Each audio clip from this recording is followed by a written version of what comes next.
Hey everyone, it's Nabeel and David. Welcome back to the unofficial Seeking Allah Finding Jesus video series. There is an official Seeking Allah Finding Jesus video series that you can get through Amazon, which is great for group study. I suggest you take a look at that if you can.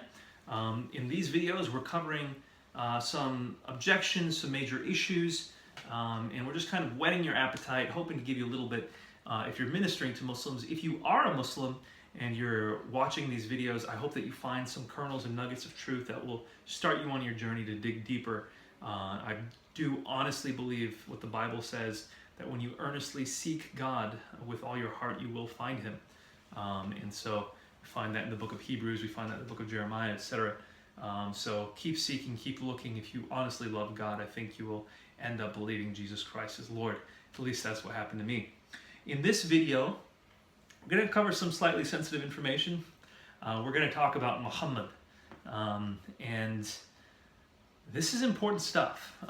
When I was Muslim, from a time before I knew my name, my family, my Jamaat, my Islamic community, was teaching me about Muhammad and about how amazing he was, how excellent he is, how kind he is, how generous he is, how loving he is, how stately he is, how diplomatic he is, how wise he is.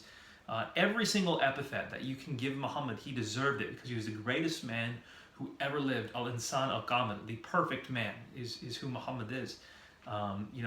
Muslims have tremendous respect for a lot of the prophets, Abraham, Moses, Jesus. Their names are mentioned in the Quran, and many Muslims will tell you how their names are mentioned much more frequently than Muhammad's name is mentioned. It's not quite a fair statement because Muhammad's often addressed in the second person, so his name's obviously not going to be mentioned in third person, but whatever.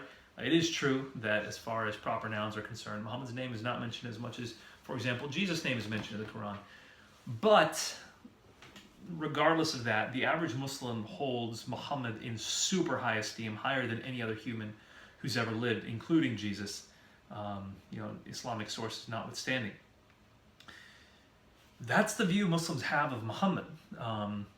We have stories that we were told. For example, the one that I was very frequently told was that Muhammad endured tremendous persecution at the hands of the Meccans. And so Muhammad, at the age of 40, started proclaiming that there is no God but Allah.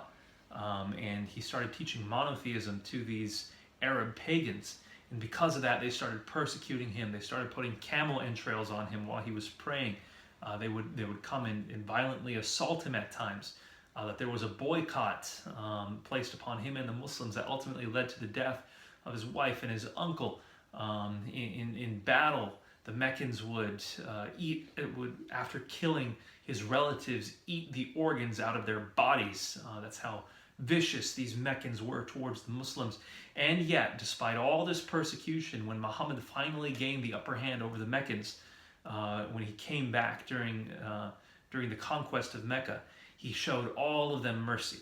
And he forgave them all. This was the great character of Muhammad. So these were the kinds of stories that we were frequently told. Problem was, these were the stories we were told. When I actually started investigating the written accounts of Muhammad's life, there was a lot more to his life. And in fact, some of these stories didn't quite measure up. So for example, the story of Muhammad forgiving everyone when he came back to Mecca. Not true. He didn't forgive everyone. There were people that he singled out and killed. And he didn't show them any mercy, even if they asked for it. Throughout his life, there were incidents where you would normally give somebody mercy. For example, a woman who was caught in adultery. Jesus, according to John chapter 8, shows this woman forgiveness. And these sources are not just found in John chapter 8, but the early church records this story of Jesus forgiving the woman caught in adultery. Muhammad, when he catches a woman in adultery, and what I find fascinating about this is often hailed as an example of Muhammad's mercy. Muhammad says to the woman, "Oh, wait and see if you're pregnant." The woman comes back and finds out she's pregnant, and Muhammad says, "Well, deliver the child." She delivers the child. She goes back to Muhammad. Muhammad says, "Okay, now nurse the child." And after the child is weaned from his mother, then Muhammad executes her. And the story goes to show the amazing mercy of Muhammad, that he would wait so long to execute her. And I'm thinking, let he who is without sin cast the first stone. I mean, there's much more mercy that can be shown here. But this is an example of the tremendous mercy of Muhammad. Also, the story of persecution of Muhammad when he's in Mecca. Not nearly as bad as it's often portrayed. Certainly a joke compared to what someone like the Apostle Paul went through. Yeah, Apostle Paul stoned multiple times, caned multiple times, left for dead multiple times, shipwrecked multiple times. Muhammad had some camel entrails placed on him while he was in sajda. I mean, not that big a deal. And that's not to downplay persecution. Persecution can be rough, but it's not nearly as bad as many Muslims will often say it was. In fact, in the 13 years Muhammad was proselytizing in Mecca, or preaching Islam in Mecca, there were approximately 100 converts during that whole period of time. And of that 100, there are, from what I recall, and don't quote me on this, but from what I recall, there are 15 incidents of persecution, and only 2 of them led to martyrdom. I might be wrong in those numbers, but that's what I'm recalling at the moment. It's just, there's no comparison to how bad it's often portrayed. And certainly not, I mean, if you look what happened when Muslims were in power over the unbelievers, very different story. Yes. Even when Muhammad's not in power, he says to the Meccans, I will bring you slaughter. Yeah. They're trying to just get him to peacefully stop preaching Islam, and he's saying, no, I'm going to come back and kill you guys. No, I mean, even according to, according to what Muslims are telling us, Muhammad preached. At first, he's just preaching in private, but he's ultimately preaching openly in Mecca, condemning the beliefs of the inhabitants of Mecca, openly, publicly, right outside the Kaaba, and he makes it there 13 years. Right? Would I last 13 years criticizing the beliefs of the people of Mecca today? I'm not sure I would last 13 minutes preaching outside the Kaaba today. And the people after Muhammad took over Mecca certainly wouldn't have lasted nearly as long as he did. Yes, yeah. And when you put it in context, there's a lot to consider here. Is Muhammad actually the man that Muslims are taught that he is, this great paragon of excellence?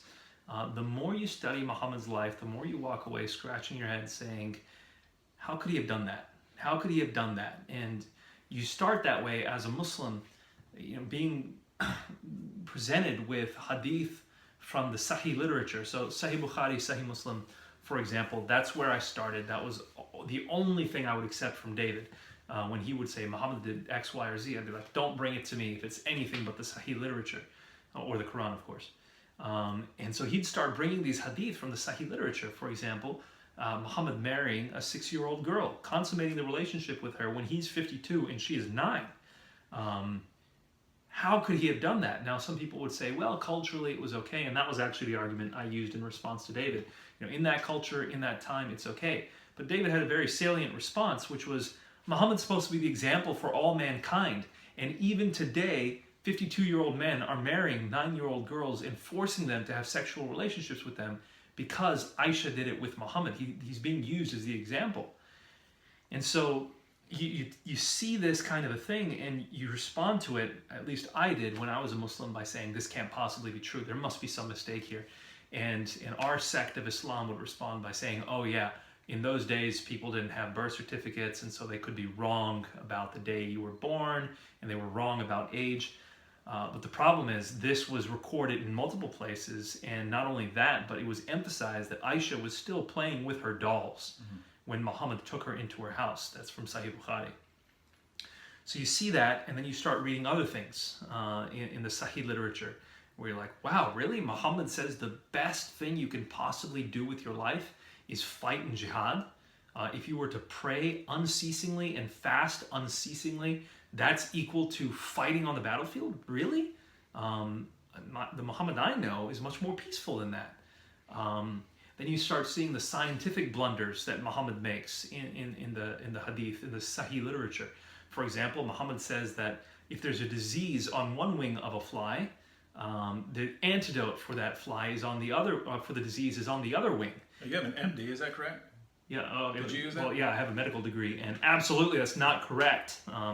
if a fly is carrying malaria, don't just be like, oh, I dipped the other wing in my tea. By the way, I have I know mosquitoes carry malaria. I still have the email from you defending that. No, that's embarrassing. Don't share that. That would make a funny video.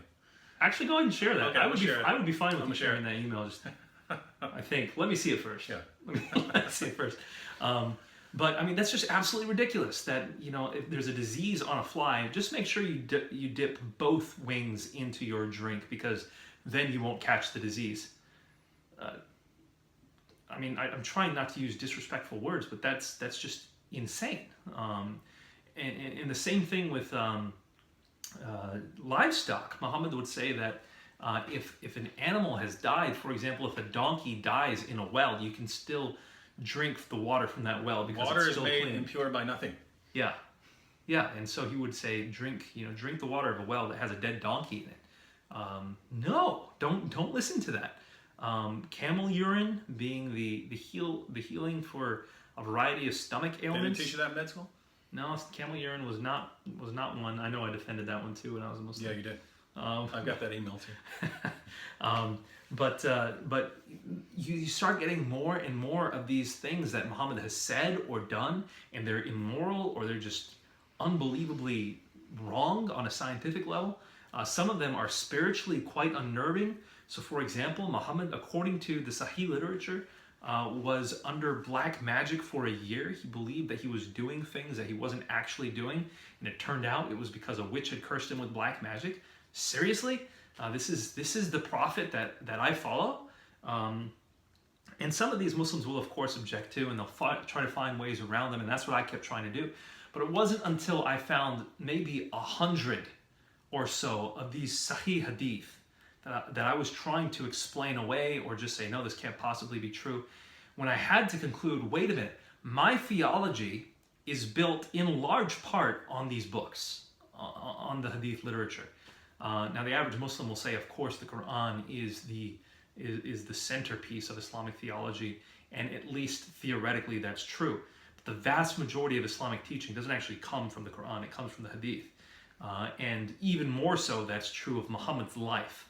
Now, if you are a Muslim and you are going to claim that Islam is true, you have to say something, and you have to believe something, and that's the Shahada. You have to say, La ilaha illallah, there's no God but Allah, and the second part of the Shahada, Muhammad Rasulullah, that Muhammad is the prophet of Allah, or a prophet of Allah.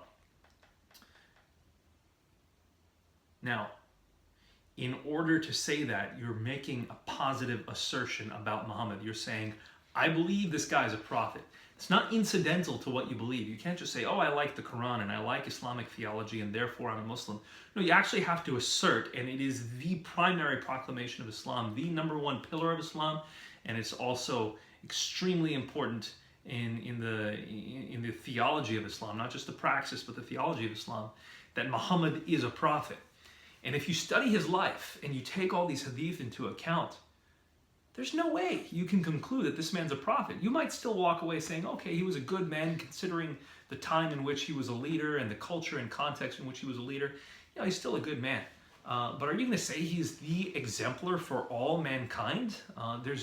I, as a Muslim, having read the Sahih material, could not conclude that. And that was one thing which led me to walk away. And by the way, this says absolutely nothing about the Seerah literature. So the Seerah literature is the biography of Muhammad. And a lot of Muslims will say, oh, that Seerah doesn't count. You just have to look at the Hadith.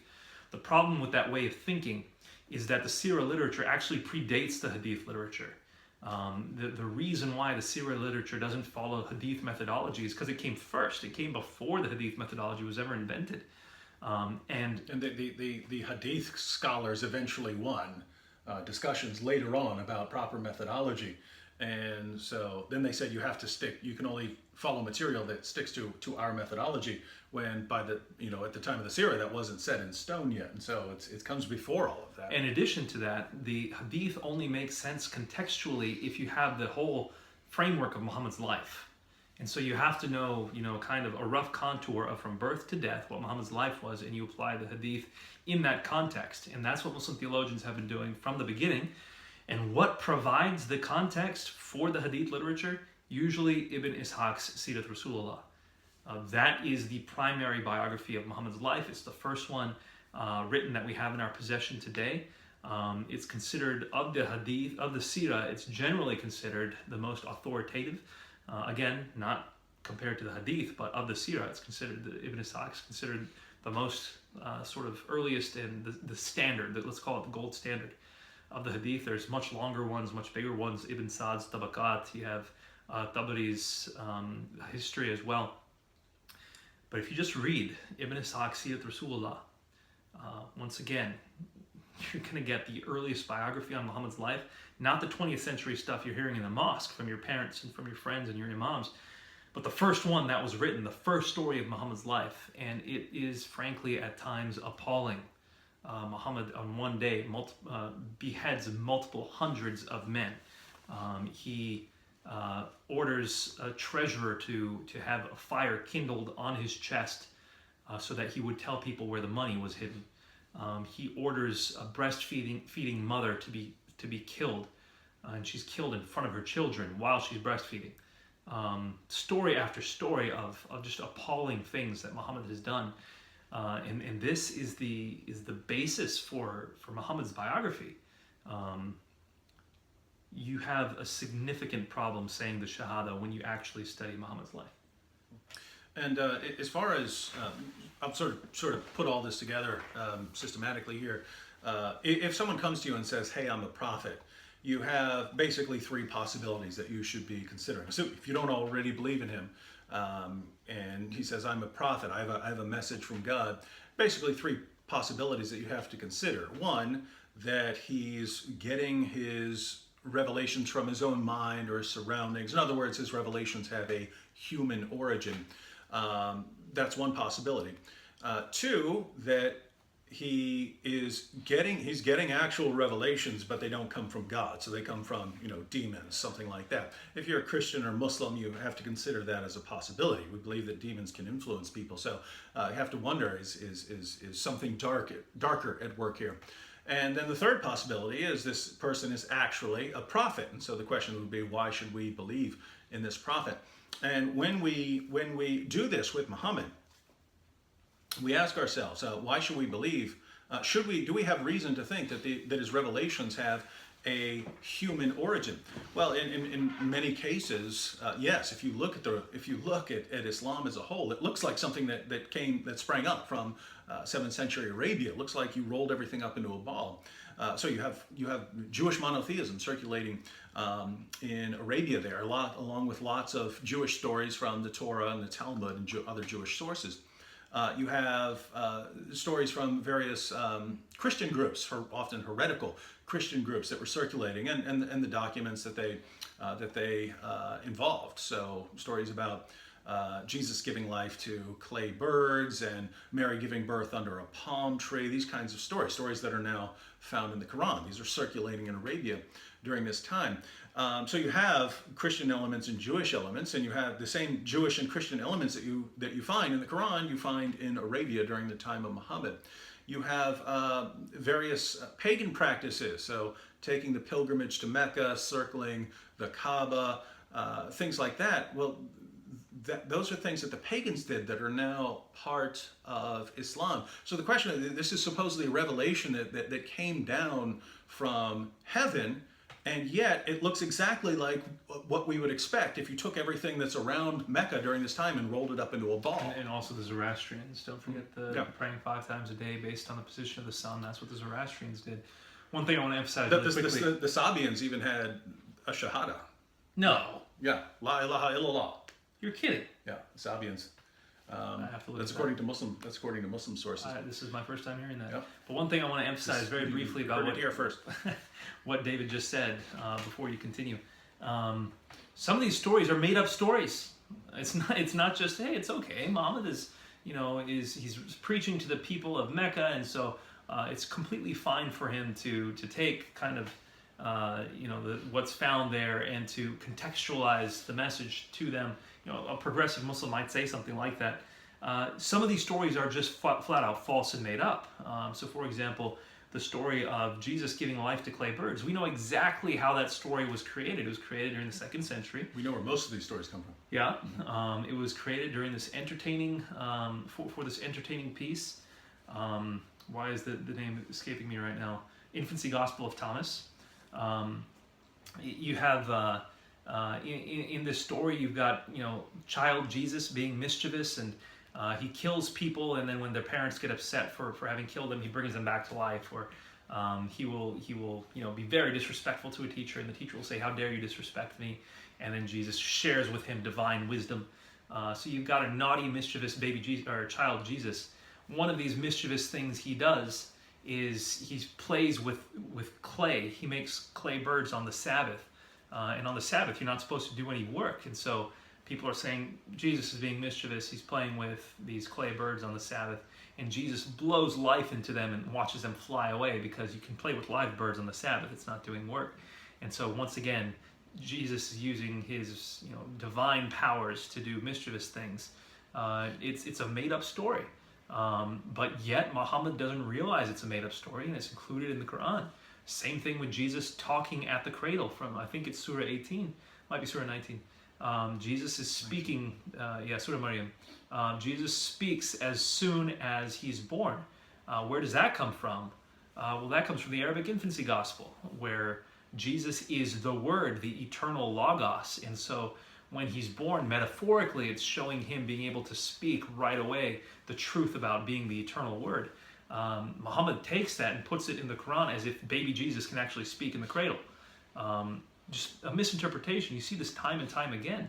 And so it's not just, hey, here are some stories that he contextualized into the Quran. These are false stories that he doesn't realize are false. That he claims are coming down from heaven, and yet he's getting from the surrounding culture. And by the way, even in the Quran, he's repeatedly accused of this over and over again. He's reciting some revelation, and people go, "These are fables of the men of old." In other words, they're saying, "We know these are fables, Muhammad. What are you talking about?" Even the pagans knew that these stories were very often made up. So if we're talking about, do we have reasons to think that these revelations had a human origin? Of course you have that, and then of course you have the very morally convenient revelations when Muhammad would tell his followers, according to the Quran, you can have no more than 4 wives, but Allah tells him in chapter 33, verse 50, that he can have more. And Muhammad had at least 9 wives at one time, at least.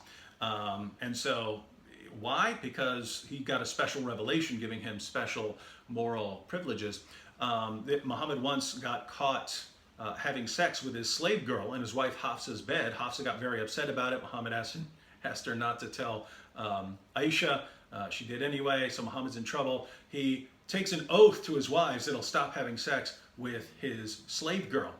And so he took an oath, and that was okay, but then he received a revelation, chapter 66, verses 1 through 2 of the Quran, where Allah comes to him and says, I didn't tell you to make that oath, so you can break that oath. And so this was Allah telling Muhammad, why'd you promise your wives you were going to stop having sex with your slave girl? I didn't tell you to say that, so you can go right back to having sex with your slave girl. And he got her pregnant. Her name was Mary the Copt. So this is Allah telling Muhammad it's okay to break an oath to his wives about having sex with his slave girl, which he was doing in his wife Hafsa's bed. This happens over and over again. This is in the Quran. Yeah. Right? It's not like in the Sirah. This is in the eternal word of Allah for all people to read and memorize and recite during the month of Ramadan. Seriously? Mm-hmm.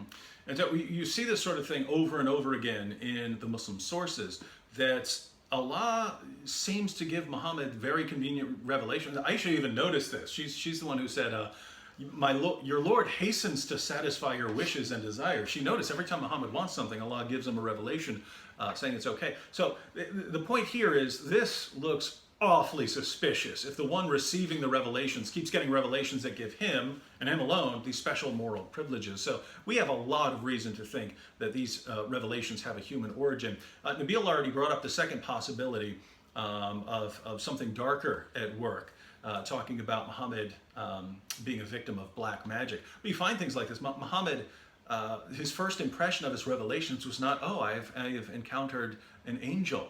Muhammad's first impression of his revelations was that he had been attacked by a demon. He left the cave. He tried repeatedly to commit suicide and was stopped by whatever had appeared to him. So if you're looking at that, you encountered something, you think it's demonic, and you repeatedly try to kill yourself. It's not usually your reaction to, encountering And that's encountering God. Sahih Bukhari, by the way, volume 9. And so it went on after that. Muhammad received the infamous satanic verses where he claimed that he had received a revelation from God. He's delivering the revelation to his followers, and he tells his followers it's okay to pray to Allat, Alusa, and Manat, these three goddesses, because they are the exalted cranes, meaning that they're like birds who can carry your prayers to Allah. So you're really praying to Allah, but you're praying to them, and they will take your prayers to Allah. So you have intermediaries. So Muhammad delivers this revelation to his followers. He bows down in honor of the revelation. And even the pagans, the polytheists of his tribe, bowed down with him, and they proclaimed that Muhammad has finally favored our religion. And so word spread that the polytheists had now converted to Islam. They're accepting Muhammad as a prophet. Problem was, Muhammad came back a little later and said, "Oh, the devil made me do it. The devil tricked me into delivering those revelations." And now when I heard this as a Muslim, I said, this is not true. This is, some story I have that 37 Muslim sources on the satanic verses now. 37 Muslim sources on this story. And the basic principle is the principle of embarrassment. This is not the sort of thing Muslims are going to invent in all these sources. There had to be some historical basis for this. But in addition, there was a scholar at, was it Yale or Harvard? Shahab Ahmed? Yeah. Yeah. Yale or Harvard. He went to school at either Princeton or Harvard, and then he taught at the other. Okay. Yeah. So Ivy League scholar, Muslim. That's where I got the 37 Muslim sources. He compiled them. Oh, I see. Mm-hmm. And his dissertation is about how this is true. This is a true story. But I think about this. That according to the early Muslim sources, Muhammad couldn't tell the difference between the revelation from God and a revelation from Satan. And Satan could actually trick him into delivering revelations from Satan. Not very encouraging if this guy's the last and final messenger. And then, of course, the Muhammad thinking that he's a victim of black magic and doing weird things, having delusional thoughts and false beliefs, and then coming back and saying a magician had cast a spell on him. You put all of that together, we have, and apart from that, from a Christian perspective, the fact that we're told false prophets are going to come, that there are spiritual forces at work, and that they're going to come and corrupt the gospel. And then, as we mentioned in a previous video, that Muhammad looks exactly like what we're told about, that someone's going to come along and corrupt the gospel. Muhammad comes along and agrees with Christians on so many things that no one else agrees with us on, and then says, oh, but we do have to deny Jesus' death, resurrection, and deity. Exactly the three things that are the core elements of the Christian gospel. So we look here, and we say we have plenty of reasons to question this person's spiritual reliability. Well, but I was looking at it from a Muslim perspective, and I was like, I have to assert at the end of the day my own belief, right? Nobody is responsible for what I believe except me. And so, I can't go before God on the final day and say, my parents told me to believe this. That's not going to fly. So am I going to continue as a Muslim? And I entered into this believing that Islam was absolutely true, proved by history, philosophy, science, etc. It was, Islam is the truth. And when I started studying Muhammad, there was this natural resistance to any of these objections that kept coming up. But I kept going because I had somebody who forced me to keep going. And he's like, you can't just sweep this under the rug. How do you deal with this? And it just kept building and building and building and building. And when I had about 100 hadith, Sahih hadith, that I could not respond to, and you put on top of that the Sirah literature, which is unbelievably appalling at times, some of the stuff that he just shared, can I then walk away saying that this man is not just a prophet, but the greatest prophet who ever lived, my exemplar, and the exemplar for all mankind? I could not in good conscience do that. And so for me, that was almost the nail in the coffin for Islam. What came after that was the Quran itself. The problems with the preservation of the Quran. That's what really did it for me. But this was... And the reason for that is the only way you could deal with all those problems is if you had greater evidence for that third point, that you have evidence that this is actually from God. But then when you examine the arguments that you've been given that supposedly outweigh any of these sorts of problems, it doesn't work out. I mean, the main argument of the Quran is that the Quran is such a literary masterpiece, it must come from God, and that's one of the silliest arguments ever. I mean, even if it were, that would not be proof that it's from God. If no one could write anything like the Quran, that wouldn't prove that it's from God. That's like saying if you can't write a symphony like Mozart, it must be from God. That's not true. That would just mean that Mozart had a great style or something that can't be imitated.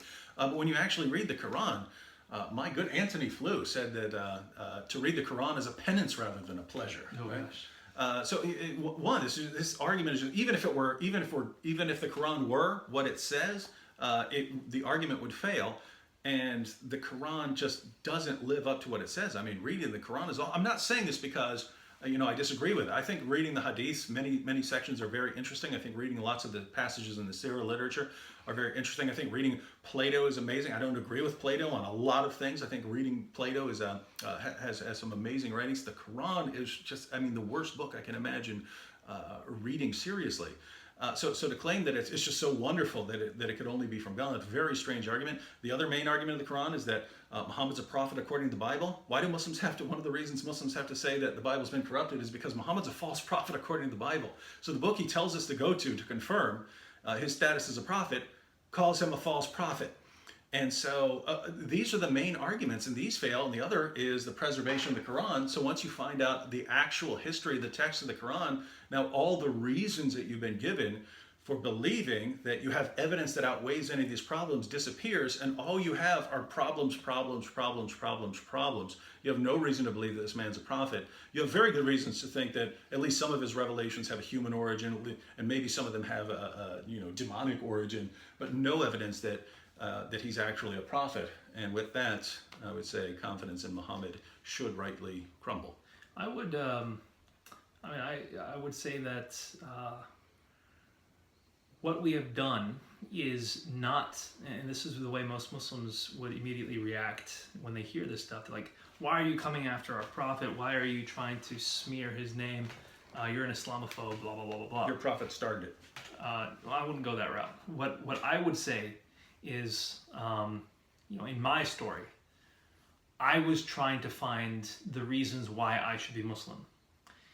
And in order to be Muslim, I have to assert that Muhammad is a prophet. When I study his life, I cannot do that. I cannot conclude that this was a man sent by God to be the greatest exemplar for all mankind. And so this isn't a matter of coming against Islam with a smear campaign. This is a matter of saying, what's your positive case? What do you have to say in order for Islam to be true? Oh, you have to say that Muhammad is a prophet. Well, here's the problem with that. So it's not saying, hey, I'm just hatefully coming after you. It's, if you honestly believe Islam's true, how do you handle all these things? Because I couldn't handle it when I was a Muslim. I could not see the way to explain it. And even today, I don't think there is a way to explain it. Muhammad is not a man that I would want to follow. No hatred towards Muslims here. No hatred towards, a different ideology. I was Muslim when I came up to that conclusion. But when I studied, I'm not talking about accepting blindly what my parents taught me, what the mosque, teaches. Not that. When I use my God-given brain and the historically given sources to see what Muhammad's life was like, I can't follow this man, and therefore I can't be Muslim. So that's the reasoning behind kind of my conclusion on Muhammad. A lot more of that is found here. No God But One, Part 9, is on Muhammad. So take a look at that if you want to learn more. To be quite honest, I go extremely gentle on Muhammad. I understand what he means to most Muslims. Again, I'm thinking through the lens of my family when I'm criticizing. Let me use the word critiquing Islamic theology. I don't want to offend people unnecessarily. So I go very gentle. There's so much more that can be said. I go less gently. So you can find a lot of stuff on David's website, Acts 17 Apologetics, answeringmuslims.com. Both of them, you'll find a lot more on Muhammad if you're interested. So thanks so much for watching this video. we're just going to do a quick, short wrap up on this unofficial series on Seeking Allah, Finding Jesus. Love you guys. Thanks.